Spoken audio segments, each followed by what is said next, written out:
তোমাকে স্পর্শ করতে গিয়ে কতবার যে আমি গুটিয়ে নিয়েছি হাত, সে কথা আমার ঈশ্বর জানেন। তোমাকে আমার ভালোবাসার কথা বলতে গিয়েও কতবার যে বলিনি, সে কথা আমার ঈশ্বর জানেন। তোমার হাতের মৃদু কড়া নাড়ার শব্দ শুনবার জন্য দরজার সঙ্গে চুম্বক খণ্ডের মতো আমার কর্ণযুগলকে গেঁথে রেখেছিলাম।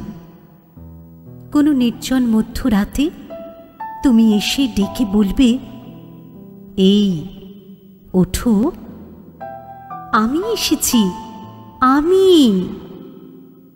আর আমি এই কি শুনলাম, এই কি শুনলাম, এমন উল্লাসে নিজেকে ছুড়ে দিচ্ছি তোমার উদ্দেশ্যে। ঠিক এরকম একটি দৃশ্যের কথা কতবার যে আমি মনে মনে কল্পনা করেছি, সে কথা আমার ঈশ্বর জানেন। আমার ঈশ্বর জানেন আমার চুল পেকেছে তোমার জন্য।